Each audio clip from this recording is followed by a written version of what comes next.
Bonjour à tous. Aujourd'hui, nous avons reçu un colis très attendu, tout droit venu du Kamtchatka. Ouvrons-le. À l'intérieur, nous trouvons des blocs de glace et le crabe du Kamtchatka. Exactement dans sa forme complète, il a été très dur à obtenir. Il pèse près de 4 kilos. On va devoir l'ouvrir.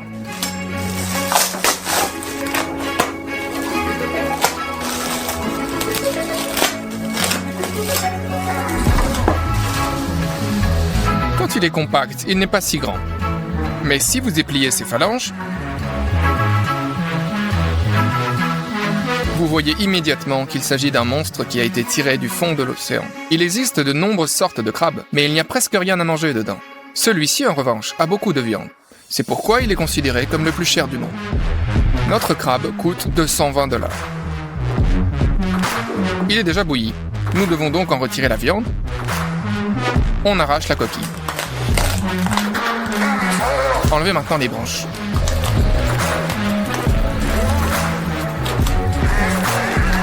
Commencez donc à dévisser les pieds. Faisons-le avec précaution, car les épines sont assez pointues.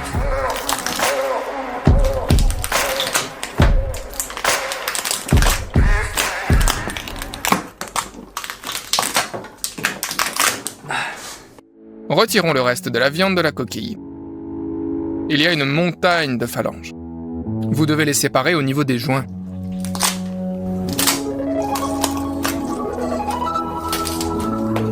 Faisons donc ça à chacune de ses jambes.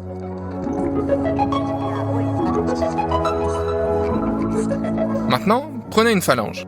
Coupez-la dans le sens de la longueur avec des ciseaux. Et obtenez donc un vrai bâton de crabe entier.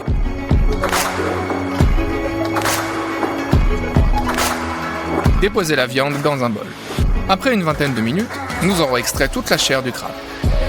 Il y a maintenant 220 $ de crabe dans ce bol. Sous cette forme, le crabe peut déjà être consommé. Le goût est à peu près le même que celui du crabe. Seulement, c'est 2 fois plus riche et la viande est plus juteuse. Faisons 3 plats de crabe complètement différents. Commençons avec le crabe bénédicte. Prenons les morceaux de crabe divisés en fibres à transférer dans un bol. Prenez un petit oignon vert, coupez-le en rondelles et ajoutez-le au crabe. Mettez la râpe sur le dessus et râpez le zeste de citron. Coupez maintenant le citron en 2 et pressez-en le jus. Arrosez d'huile d'olive et de piment. Assaisonnez avec du sel, remuez, la garniture est donc prête. Mettez donc une casserole avec de l'eau sur la cuisinière. Salez l'eau, ajoutez 2 cuillères à soupe de vinaigre. Cassez un œuf dans un bol. Lorsque l'eau arrive à ébullition, utilisez un fouet pour la remuer rapidement en cercle afin de créer un tourbillon. Au milieu, versez l'œuf en un seul mouvement. Faites cuire pendant environ 20 secondes. Retirez-les avec une cuillère à rainure et étalez-les sur une serviette en papier. Il nous faut 2 de ces œufs pochés. Maintenant, la sauce écossaise. Pour ce faire, nous séparons les blancs des œufs.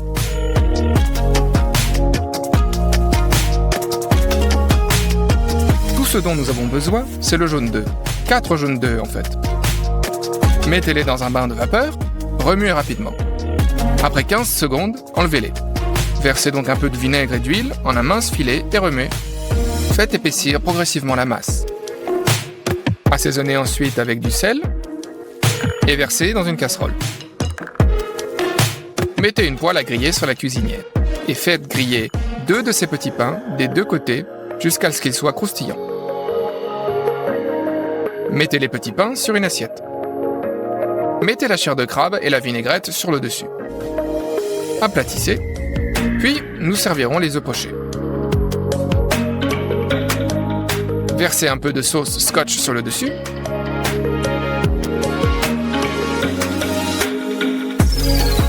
Et enfin, saupoudrez de paprika.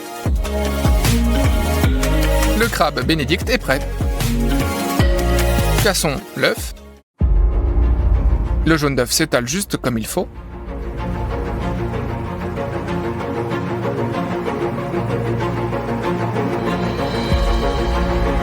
Maintenant, goûtons-le.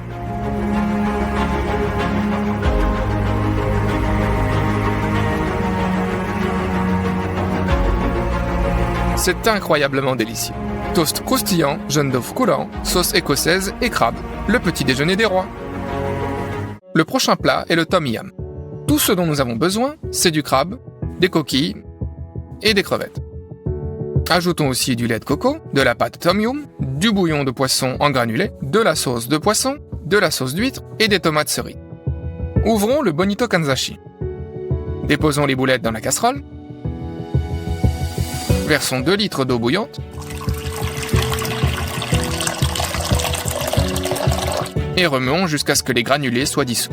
Préparez un riche bouillon de poisson. Allumez la cuisinière. Portez le bouillon à ébullition.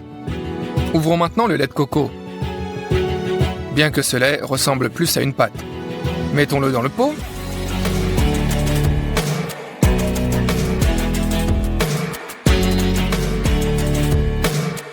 Remuons.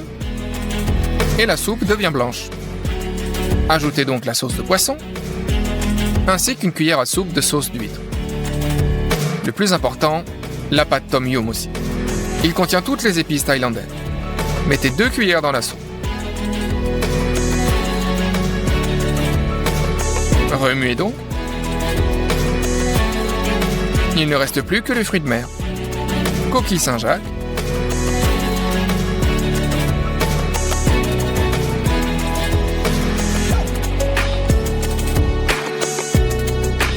Et crevettes décortiquées.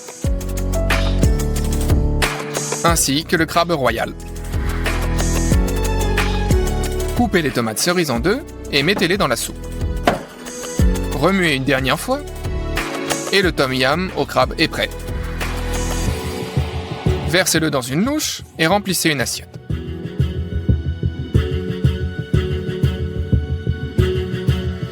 Hachez donc finement les légumes verts et saupoudrez-les sur le dessus. Goûtons maintenant.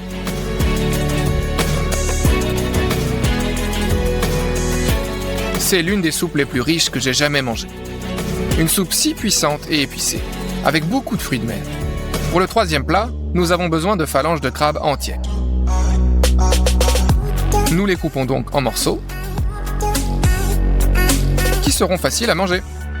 Mettons-les donc dans une assiette. Mettons quelques cuillères à soupe de farine ordinaire sur le dessus. Couvrez maintenant avec une assiette plate et secouons. Maintenant, ouvrons. Tous les morceaux sont uniformément enrobés de farine. Mettez une poêle à frire sur le feu. Versez une bonne quantité d'huile. Mettez les tranches dans la poêle à frire. Faites-le frire des 2 côtés, de façon à former une croûte croustillante. Retirez la casserole de la cuisinière et mettez les morceaux dans un bol. Ouvrez la sauce d'huître. Versez-en sur le dessus. Couvrez avec une assiette et secouez à nouveau. Et voilà, c'est fait. Vous pouvez verser les morceaux de crabe dans l'assiette. C'est du crabe super aigre-doux. Vous pouvez le saupoudrer d'oignons verts. Et c'est maintenant chose faite. Goûtons. Il s'agit d'un apéritif très haut de gamme, et vous pouvez certainement le ressentir. Il y a du crabe juteux à l'intérieur. Il y a une croûte de farine et une fine couche de sauce aux huîtres. Dans l'ensemble, j'aime le crabe. De tous les crabes que j'ai essayés, qu'il s'agisse de homards, de crevettes ou d'écrevisses, le crabe du Kamtchatka est le plus délicieux. Mais c'est aussi le plus coûteux. Si vous voulez que je cuisine une espèce océanique inhabituelle, cliquez sur j'aime, et quand on aura 300 000 likes, on le fera. Et si nous arrivons à 500 000, ce sera une très grosse espèce océanique. Tout est entre vos mains. À votre avis, écrivez dans les commentaires ce que vous pensez que je suis actuellement en train de préparer.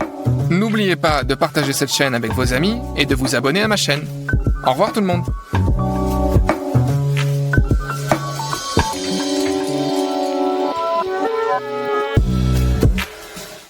Bonjour tout le monde, le Kinder Surprise est probablement la friandise la plus recherchée par les enfants au supermarché. Bien que je ne pense pas qu'un adulte le refuserait. Alors, fabriquons un Kinder. En fait, c'est juste un œuf de chocolat. Ou plutôt 2 sortes de chocolat. Du chocolat blanc et du chocolat au lait. Et à l'intérieur se trouve une capsule jaune qui, une fois ouverte, révèle un jouet. C'est peut-être juste peu moi, mais dans mon enfance, ces jouets étaient beaucoup plus intéressants. Ces 6 derniers mois, j'ai réfléchi en détail à la façon dont je pourrais fabriquer un Kinder Surprise géant pour qu'il soit parfait, comme sorti d'usine, et j'ai finalement trouvé une solution. Préparons-nous à l'avance et nous commencerons. Vous êtes-vous déjà demandé comment le chocolat est fabriqué? Il existe des plantations entières où sont cultivés les fruits du cacao. Nous avons acheté 4 de ces fruits mûrs. Ils sont très gros et lourds. Nous les cassons en deux et voyons des graines blanches à l'intérieur.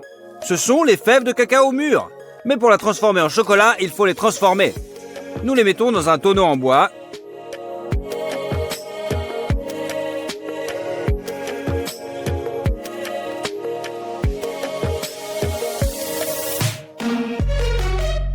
Et le recouvrons d'un film plastique. Les haricots vont rester dans ce tonneau pendant 7 jours et fermenter.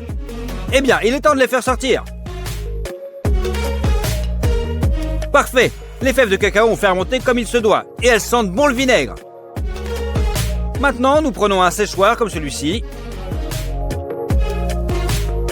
et nous mettons tous nos haricots dessus.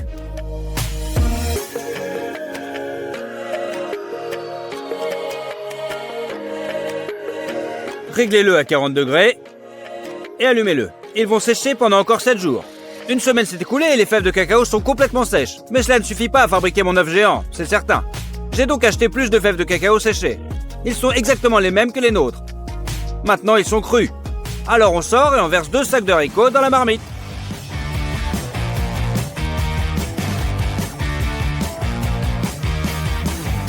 Nous devons aussi couper du bois.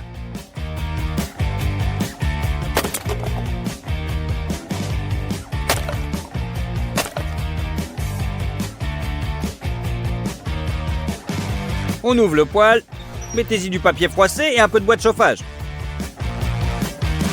Et voilà, on fait un feu. Une fois qu'il est allumé, commencez et remuez les fèves de cacao. De cette façon, ils rôtissent plus uniformément.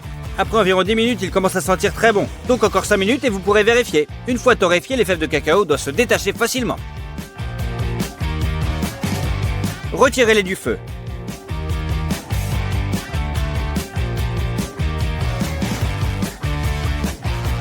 L'étape de la torréfaction est terminée. Maintenant, prenez un autre bol. Retirez la coque de chaque fève de cacao. Cassez l'amande.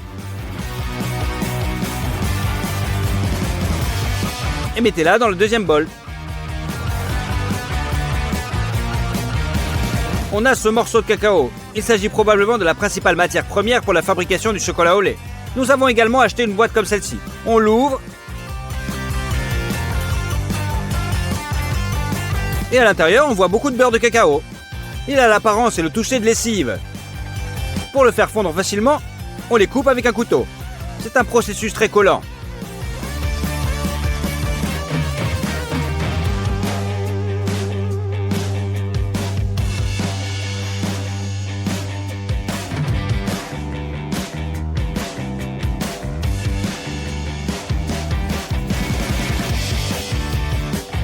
Après 2 heures de labeur, nous avons obtenu une bassine entière de beurre de cacao finement moulu.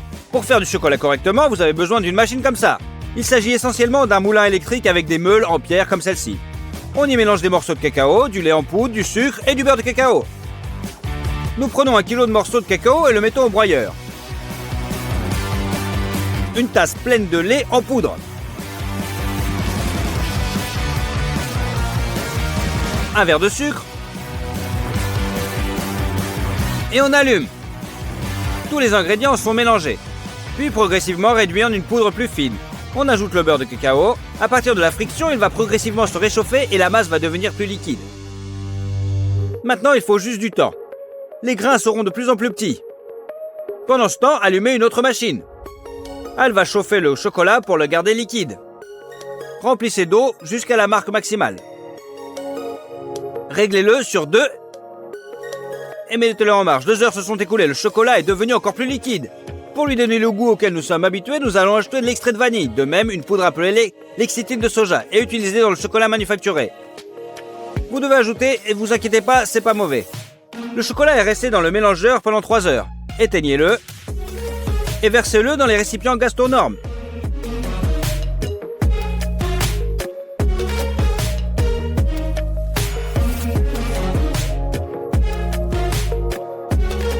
La première fournée de vrai chocolat au lait est prête. Mettez le plateau dans la marmite pour que le chocolat ne se solidifie pas. Maintenant, chargez la prochaine fournée. Cette fois, nous ajoutons les morceaux de cacao progressivement afin que le mixeur broie les morceaux de cacao plus rapidement. Versez ensuite progressivement le beurre de cacao.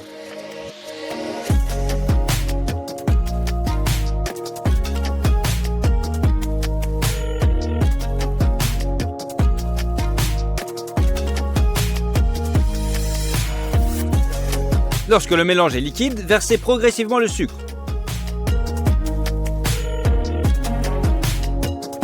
Et le lait en poudre. Et tout le reste qui nous reste. Attendez encore 2h30. Puis versez le chocolat dans les récipients gastronormes.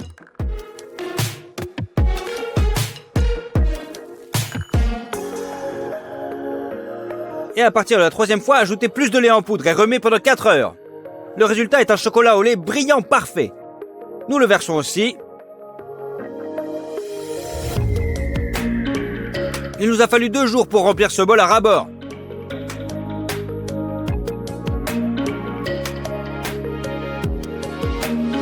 Mélangez le tout ensemble. C'est prêt. L'étape suivante est la trempe. Vous pouvez vous demander pourquoi cela est nécessaire. Je vais vous montrer un exemple de 2 tuiles. Nous avons versé l'un dans le chocolat juste fondu, l'autre dans un chocolat tempéré. Une fois qu'ils ont durci, on les sort.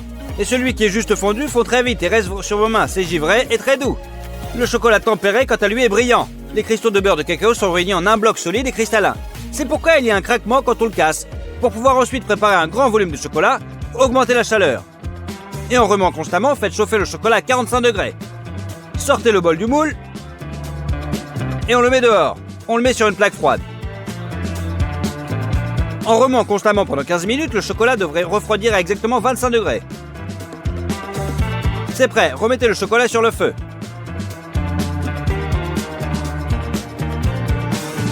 Et faites-le chauffer à 31 degrés. C'est la fin du trempage. Nous allons verser le chocolat dans ces grandes moitiés d'œufs. J'ai commandé ces moules il y a 1 an et demi en Amérique et ils viennent d'arriver. Ces moules coûtent 20 000 grivines, soit 850 $. Donc on ouvre l'alcool, on le verse dans le moule et on le frotte dans une serviette. De cette façon, il sera parfaitement propre et le chocolat brillera. C'est fait. Mettons ensuite les moules au congélateur pendant 1 heure. Ils doivent refroidir complètement. Maintenant que les moules sont glacés, prenez le chocolat. Versez-le dans le moule et répartissez-le autour. Le chocolat se fige instantanément. Remplissez le plus uniformément possible afin qu'il y ait partout la même épaisseur.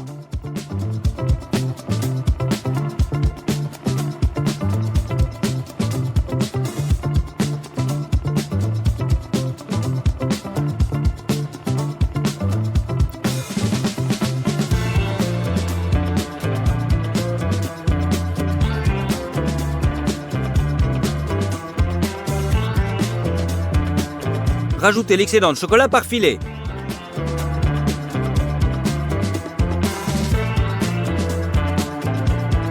Remettez-le dans le congélateur.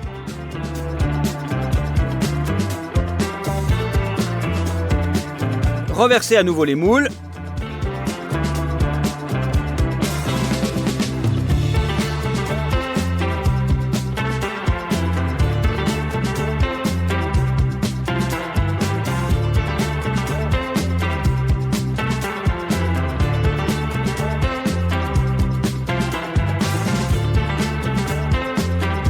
Et une 3e couche. Les moules sont déjà très lourds et vous ne pouvez pas les tordre dans vos mains.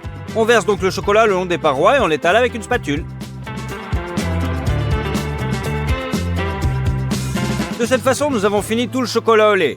Mais il y a aussi du chocolat blanc dans le Kinder. Alors c'est parti, nous avons besoin de beurre de cacao, de lait en poudre, de sucre et de lécithine de soja. Et bien sûr, on mélange. Nous prenons une tasse à mesurer complète de beurre de cacao. Mettez le mélange en marche et commencez à verser très progressivement.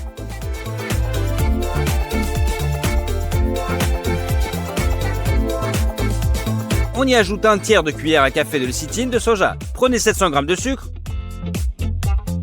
et versez-le progressivement.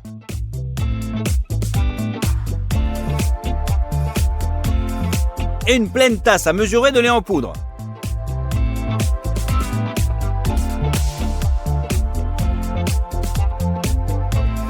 Maintenant, il faut juste du temps. Le lait en poudre et les grains de sucre vont rétrécir et se mélanger avec le beurre. La bonne consistance a été atteinte après 2 heures.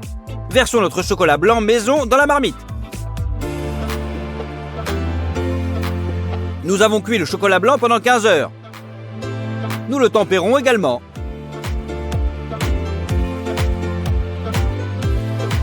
Et nous le versons dans les moules de la même manière.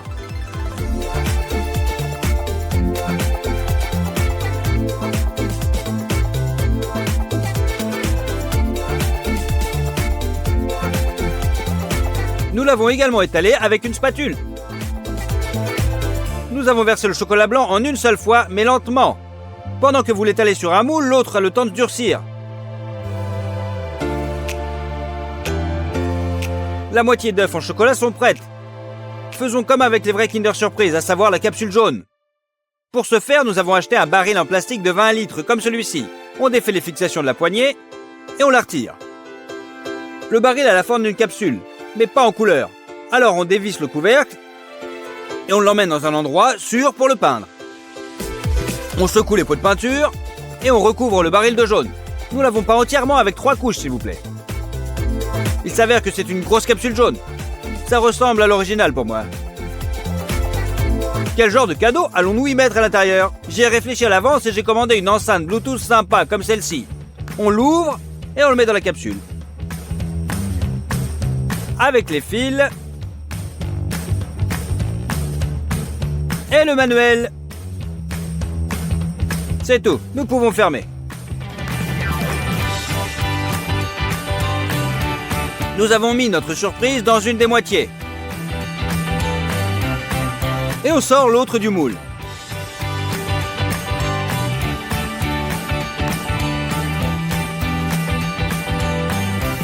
Parfait! Au début, nous avons simplement fait fondre le bord du chocolat avec un brûleur et avons essayé de placer l'autre moitié de l'œuf par-dessus. Mais il ne s'emboîtait pas et il y avait de très grands écarts. Donc on enlève aussi l'autre moitié.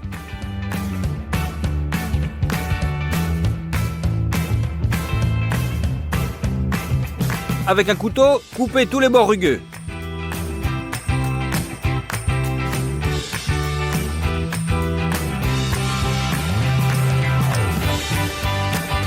Et remettez le tout en place.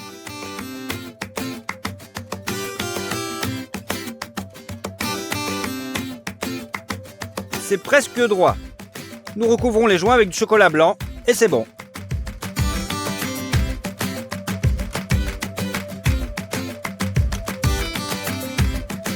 Mais que serait un Kinder sans son emballage coloré? Pour le fabriquer, nous reprenons à nouveau notre moule et le recouvrons d'une feuille d'aluminium, en collant chaque couche de ruban adhésif double face.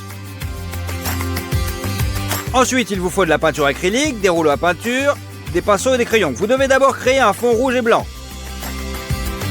Et ensuite appliquer un lettrage multicolore.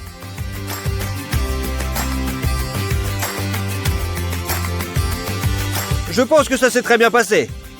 Donc on a mis le bas de l'œuf sur le sol. Mettez délicatement notre gros bébé dans son emballage.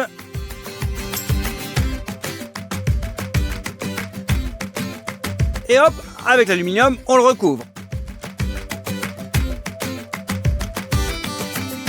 Sur le dessus, mettez l'autre moitié de l'emballage.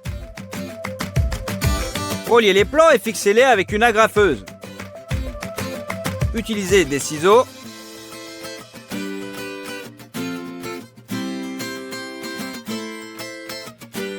Pour couper l'excédent de feuilles.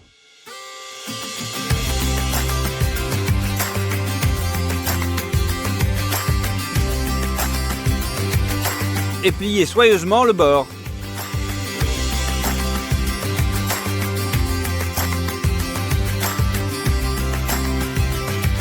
Il reste à peindre toutes les jointures. Et maintenant, le géant Kinder Surprise est complètement prêt. C'est plutôt réussi. Cette fois, nous l'avons recréé pratiquement à l'identique. En prenant en compte les moules, la machine à chocolat et les produits, cela nous a coûté 50 000 grivines. C'est 2 000 $. Et il a fallu 5 jours pour le faire. Répondez à mes questions. Qui éprouvera la plus grande joie en voyant cet énorme Kinder? Bien sûr les enfants. Alors on le décore avec un tissu doré, et on le charge dans la voiture, et on l'emmène dans un orphelinat.